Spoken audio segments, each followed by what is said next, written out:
Hello hi welcome back to my channel Katyayani మాటలు. So నేను old వీడియోలో నేను హరిద్వార్ చూపించాను కదండి. సో ఆ హరిద్వార్ నుంచి మనం ఇప్పుడు Rishikesh and Devprayag and Dhari Devi temple నేను మీకు ఇవాళ చూపిస్తాను అనమాట. సో తప్పకుండా ఫస్ట్ మన ఛానల్ ఎవరైతే చూస్తున్నారో వాళ్ళందరూ సబ్స్క్రైబ్ చేసుకోండి ప్లీజ్. అండ్ మీ ఫ్రెండ్స్ అందరికీ షేర్ చేయండి. ఎవరైతే కేదార్నాథ్ ట్రిప్ ప్లాన్ చేస్తున్నారో వాళ్ళందరికీ అయితే ఈ వీడియోని అయితే షేర్ చేయండి. చాలా ఇన్ఫర్మేషన్ అయితే ఉంటుంది ఈ వీడియోలో మీకు. ఢిల్లీ నుంచి హరిద్వార్కి చాలా ట్రావెల్స్ అవైలబుల్గా ఉన్నాయండి. మీరు హరిద్వార్కి ఒకసారి వచ్చారంటే హరిద్వార్ నుంచి number of travels and cars కానీ వెహికల్స్ కానీ అక్కడ మనకి హరిద్వార్లో ఇస్తారనమాట. రెంట్స్ అయితే ఉంటుంది, మనం పే చేసుకోవాలి. బైక్స్ కూడా ఇస్తారు. ఎవరైతే అడ్వెంచర్ని ఇష్టపడతారో వాళ్ళందరూ కూడా బైక్లో అయితే రావచ్చు. హరిద్వార్ నుంచి రిషికేష్కి 35 కిలోమీటర్స్ అయితే ఉంటుందన్నమాట. ఎవరైతే అడ్వెంచర్ని ఇష్టపడతారో బంగీ జంప్ కానీ రివర్ రాఫ్టింగ్ చేయాలి అని అనుకుంటారో వాళ్ళందరూ రిషికేష్లో ఒక రోజు స్టే అనేది చేయండి. అప్పుడు మీరు ఆ అడ్వెంచర్స్ని మీరు చేయొచ్చు. రిషికేష్ నుంచి దేవ్ ప్రయాగ్కి వెళ్ళే వాళ్ళు 75 కిలోమీటర్స్ అయితే ఉంటుందన్నమాట. ఇదే మనకి దేవప్రయాగ అండి. గంగా నది ఎక్కడైతే పుడుతుందో దాన్ని దేవప్రయాగ్ అంటారు. మనకి లెఫ్ట్ సైడ్లో కనిపించేది భాగీరథి రివర్ అనమాట. భాగీరథి రివర్ అనేది చాలా ఫాస్ట్గా ఫ్లో అవుతుంది. భాగీరథి పుట్టింది గోముఖ్ అనే గ్లేషియర్లో నుంచి అనమాట. ఇది గంగోత్రి దగ్గర ఉంటుంది. ఈ నదికి ఇంకొక నది మనకి కలిస్తేనే మనకి గంగా నది పుడుతుంది అనమాట. సో నేను లెఫ్ట్ సైడ్ నది పేరు చెప్పాను కదా. సో రైట్ సైడ్ నది ఏమో అలకనంద అనమాట. ఈ నది మనకి బద్రీనాథ్ నుంచి వస్తుంది. చాలా సైలెంట్గా ఫ్లో అవుతుంది అనమాట అలకనంద నది. Bhagirathi plus Alaknanda equal Ganga river అనమాట.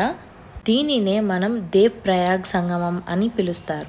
ఏదైనా రెండు నదులు కలిస్తే దాన్ని సంగమం అంటారు. ప్రయాగ అని కూడా పిలుస్తారండి.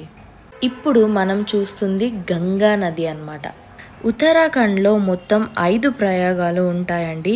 విష్ణు ప్రయాగ, నంద ప్రయాగ, కర్ణ ప్రయాగ, రుద్రప్రయాగ అండ్ దేవప్రయాగ. మనం ఇప్పుడు చూసేది దేవ్ ప్రయాగ్. ఇలాంటి ప్రయాగాలు మొత్తం ఉత్తరాఖండ్లో 5 ఉన్నాయన్నమాట. ఈ పంచ ప్రయాగాల దగ్గర మనకి ఒక్కొక్కటిగా మనకి సంగమం అనేది ఉంటుంది. అన్ని నదులు ఒక్కొక్క నదిగా కలిసి మరొక నదిగా ఫామ్ అవుతుంది అన్నమాట. మనకి చాలా అద్భుతంగా ఉంటుందండి ఉత్తరాఖండ్. చాలా ఇంట్రెస్టింగ్గా ఉంటుంది మనకి.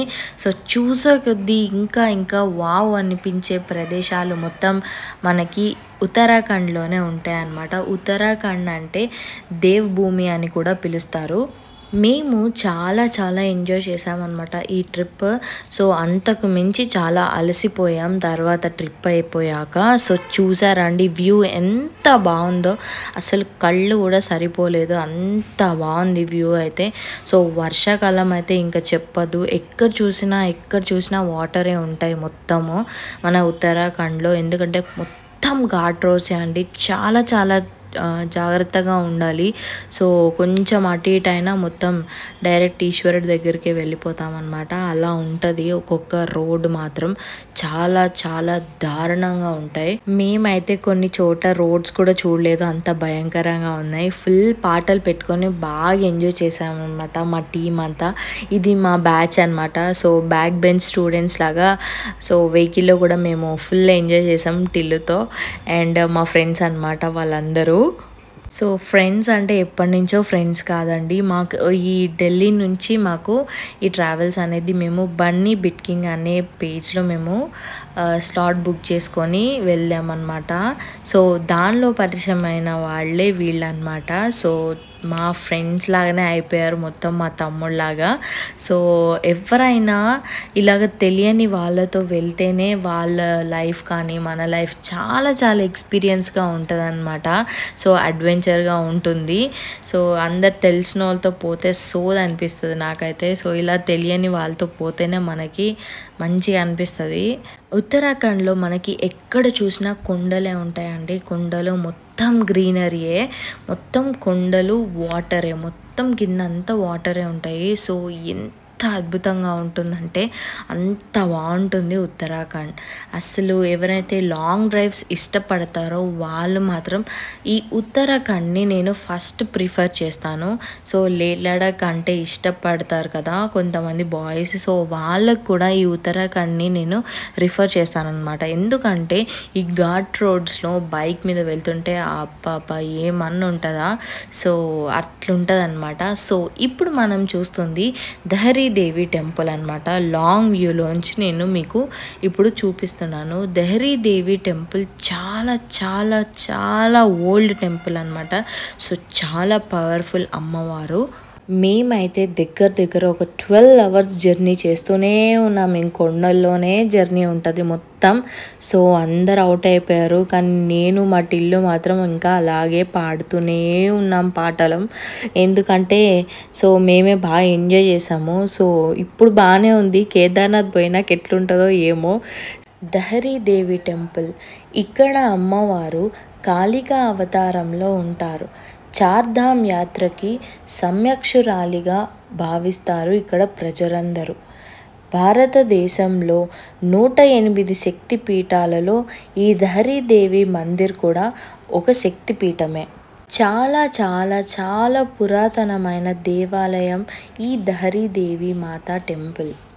ఇక్కడ అమ్మవారి పై భాగం మాత్రమే ఉంటుంది, కింది భాగం మాత్రం గుప్తకాశీలో కాళీమఠ్లో ఉంటుందట. ఈ 2 దేవాలయాలు చూస్తేనే దహరీదేవి దేవాలయం పూర్తి అయినట్టు అంటారు.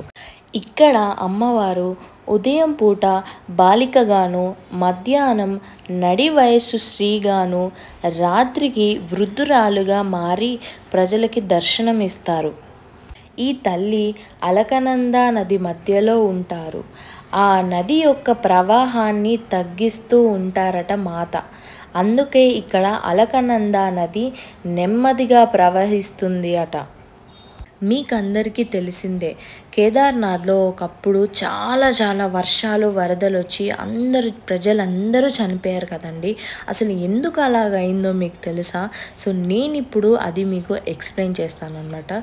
జూన్ 15, 2013 సంవత్సరం ఉత్తరాఖండ్ గవర్నమెంట్ ఏం చేసిందంటే శ్రీనగర్ హైడ్రో ఎలక్ట్రికల్ ప్రాజెక్టు కోసం దహరీదేవి యొక్క ఆలయాన్ని అక్కడి నుంచి తొలగించాలి అని అనుకున్నారు.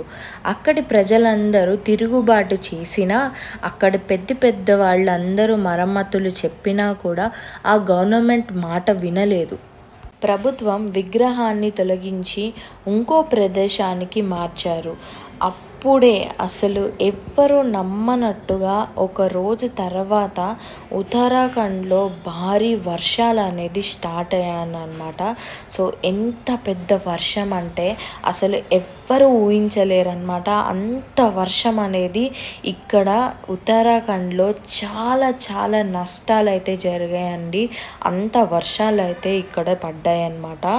ఈ వరదలు కేదార్నాథ్ ధామ్ని కూడా పూర్తిగా నాశనం చేశాయి. ఎన్నో వేల మంది చనిపోయారండి. ఈ విపత్తుకి ఒక్క కేదార్నాథ్ ఆలయం తప్ప అన్ని కట్టడాలు వరదల్లో కొట్టుకుపోయాయి.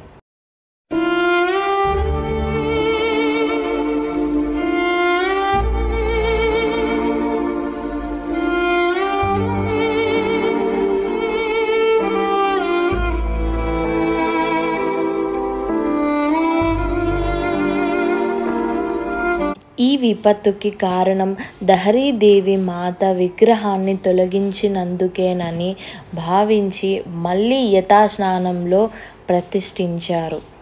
చార్ధామ్కి వచ్చే యాత్రికులు అందరూ తప్పకుండా ఫస్ట్ దహరీదేవి మాతని దర్శించుకొని మీరు చార్ధామ్ యాత్ర అనేది స్టార్ట్ చేయండి. అప్పుడే మనకి చాలా మంచిది. ఇక్కడ అమ్మవారికి పైన గోపురం కూడా ఉండదన్నమాట. సో చాలా చాలా అద్భుతమైన టెంపుల్ నేను మీకు ఇవాళ చూపించాను అనమాట. సో ఎవ్వరు కొన్ని ప్లేసెస్ అయితే చూడలేరు. సో మాకే చాలా చాలా ఇబ్బంది అయిందనమాట. సో ఎవరైతే చూడలేని వాళ్ళు ఉన్నారో వాళ్ళందరికీ ఈ వీడియో అయితే షేర్ చేయండి, తప్పకుండా చూపించండి. ఈ ఘాట్ రోడ్స్ చూసారా ఎంత దారుణంగా ఉన్నాయో. సో అంత భయంకరంగా ఉంటుంది మనకు ఉత్తరాఖండ్ అనేది. సో నెక్స్ట్ వ్లాగ్ వచ్చేసి నేను కేదార్నాథ్ వ్లాగ్ అయితే చేస్తానండి. సో తప్పకుండా మనకి హరిద్వార్ వ్లాగ్ కూడా నేను కింద డిస్క్రిప్షన్లో పెడతాను. మీరు ఎవరైతే చూడలేదో లేదంటే ఎవరైతే కేదార్నాథ్ వద్దాం అనుకుంటున్నారో వాళ్ళందరూ తప్పకుండా ఈ వ్లాగ్స్ అన్నీ చూడండి. సో చూస్తే మీకు కూడా ఒక ఐడియా అనేది వస్తుంది ఎలాగుంటుంది అనేది.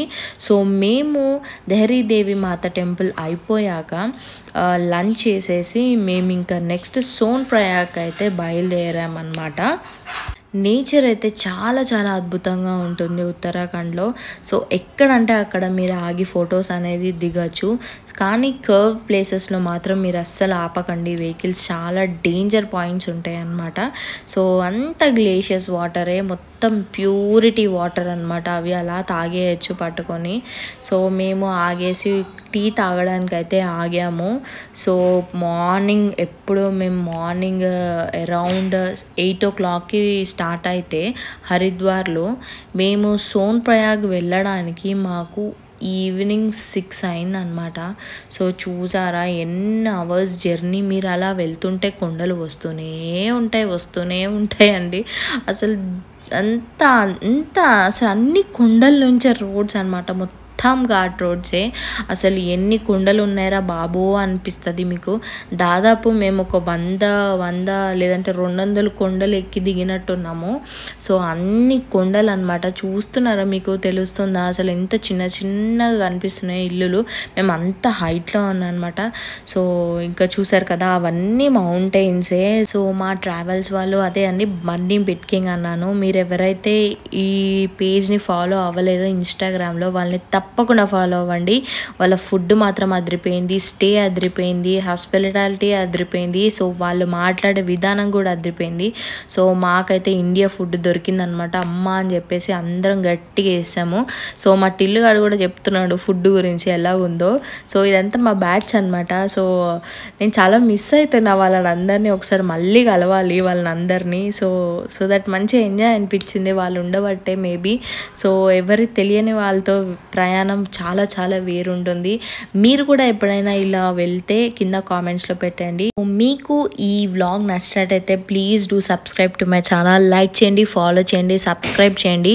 మీ ఫ్రెండ్స్ అందరికీ ఈ వీడియో అయితే షేర్ చేయండి. Thank you so much for watching. మళ్ళీ మనం నెక్స్ట్ కేదార్నాథ్ వ్లాగ్లో కలుద్దాం. Bye bye.